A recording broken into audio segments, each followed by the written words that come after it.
এই দুই পাড়ার পাড়ি যে লেগুনের মধ্যে উঠছে, মানে কি বলবো, মানে ও যে একটা পাড়ি ওরা বুঝায় যায় না, ও যে একটা মেয়ে মানুষ ওরা বুঝায় যায় না, ওই ছেলে না মেয়ে মানে কিছুই বোঝা যায় না। কোন দেশে বসবাস করি আমরা, কোন দেশে বসবাস করি? এই গতকালকে লেগুনা দিয়ে আসতেছি, লেগুনা দিয়ে আসার সময় এক পাড়ায় এক পাড়ি লেগুনায় উঠছে, লেগুনার ভিতরে আরো প্যাসেঞ্জার আছে, সবাই মোটামুটি একটু ভদ্র টাইপের, কিন্তু এই দুই যে পাড়ার পাড়ি উঠছে, মানে কি বলবো, একটা রাস্তাঘাটে যে কুকুর, একটা রাস্তার কুকুর যারা বসবাস করে তারা একটু সংযমের সাথে একটু মানে চলাফেরা এবং বসবাস করে। আর এই দুই পাড়ার পাড়ি যে লেগুনার মধ্যে উঠছে, মানে কি বলবো, মানে ও যে একটা পারি ওরা বুঝায় যায় না, ও যে একটা মেয়ে মানুষ ওরা বুঝায় যায় না, ওই ছেলে না মেয়ে মানে কিছুই বোঝা যায় না। ওর যে ড্রেস আপ, মানে একটা লেগুনার ভিতরে এতগুলো প্যাসেঞ্জার সবাই একটু মানে ভদ্রভাবে একটু বসার চেষ্টা করবো, মানে সবাই একটু ভদ্রভাবে বসছে আর কি। আর এই যে দুই ছেলে আর মেয়ে যে পাড়ার পাড়ি, মানে এরকম এরকম অবস্থায় চলে গেছে যে মানে কি বলবো, মানে দেখার মতো না আর। তো একজন লোক প্রতিবাদ করলো আর বাকি সবাই মানে মুখে ললিপপ দিয়ে বসে আছে, মানে কেউ কোনো প্রতিবাদ করতেছে না। সে একজন প্রতিবাদ করলো যে ভাইয়া এটা একটা পাবলিক প্লেস।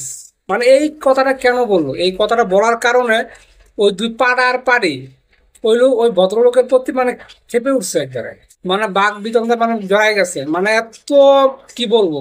উনি বলতেছে যে আমার ওয়াইফ, আপনার সমস্যা কোথায়? আরে ভাই ঠিক আছে, তোর ওয়াইফ তো ওয়াইফ যেহেতু তোর তো বেডরুম আছে, তোর তো বাসা বাড়ি আছে, তোর বাসা বাড়ি নাই, তো তুই যদি রাস্তাঘাটে এগুলো করিস, তোর আর কুকুরের মধ্যে পার্থক্যটা কোন জায়গায়? তুই যে ভদ্রলোককে তুই জবাব দিলি যে ভাই আমার ওয়াইফ ঠিক আছে, তোমার ওয়াইফ ঠিক আছে, তোমার তোমার যদি ওয়াইফ হয়ে থাকে, তাহলে তোমার যদি ওইরকম কিছু করার ইচ্ছে থাকে, তোমার তো বাসা আছে, তোমার তো বাড়ি আছে, তোমার তো একটা চার দেয়ালের একটা রুম আছে, তুমি সেই রুমের ভিতরে কিছু একটা করো। তা তুমি কি পাবলিক প্লেসের মধ্যে করবা?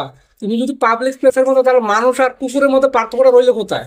একটা কুকুর আর মানুষের মধ্যে পার্থক্যটা রইলো কোথায়? কিন্তু লেগুনার মতো এতগুলো প্যাসেঞ্জার, একটা প্যাসেঞ্জার প্রতিবাদ করলো, অথচ ওই দুই পাড়ার পাড়ি বলতেছে যে এখানে আরো লোক আছে, কেউ কিচ্ছু বলছে না, আপনি কেন কথা বলতেছেন? কিন্তু এই কথা শোনার পরে একটা লোকও প্রতিবাদ করেন, সবাই মানে মুখে কানের মধ্যে তালা লাগায় মুখের মধ্যে ললিপপ ঢুকায় বসে আছে। আচ্ছা, এই যে ভদ্রলোকটা যে বললো যে ভাইয়া এটা পাবলিক প্লেস, এটা এই কথাটা বলাটা একদম অন্যায় ছিল, কোনো অপরাধ ছিল? একটু ভালোর জন্যই তো বলা হয়েছিল। কিন্তু এই পাড়া করা পাড়া আর এই পাড়ি মানলো না। এই যে দুই পাড়া আর পাড়ি, এরা কিন্তু শিক্ষিত সমাজের লোক, ওরা কিন্তু শিক্ষিত সমাজের লোক, কিন্তু ওদের যে চলাফেরা, ওদের যে মানে বডি ল্যাঙ্গুয়েজ, কথাবার্তা, দেখে মনে হয় না যে শিক্ষিত সমাজ। আপনি কি বলবো, মানে ভাষা খুঁজে পাচ্ছি না কি বলবো। আজকের সমাজ কোথায় যায় দাঁড়াইছে, আমাদের শিক্ষা ব্যবস্থা কোথায় যায় দাঁড়াইছে। মানুষ অন্যায় দেখে মুখ বুজে বসে থাকে, কেউ প্রতিবাদ করে না। একটা অন্যায় হচ্ছে, কেউ প্রতিবাদ করে না, মানে প্রতিবাদের ভাষা আরো ভুলে গেছে, প্রতিবাদের ভাষা আরো ভুলে গেছে। মানে কিভাবে প্রতিবাদ করতে হয়, কিভাবে অন্যায় প্রতিবাদ করতে হয়, অন্যায়কে রুখে দিতে হয়, এটা মানুষ ভুলেই গেছে। মানুষ এখন প্রতিবাদ করতে জানে না, মানুষ শুধু অন্যায়কে প্রশ্রয় দেয়, শুধু অন্যায়কে প্রশ্রয়, অন্যায় মানুষ করলে মনে করে না এটাই ভালো। মানুষ এগুলোই বুঝে, মানুষ ভালো কোনটা মন্দ কোনটা এটা কিচ্ছুই বুঝে না। মানুষ ওই ধরনের মেন্টালিটি এদের ভিতরে নাই।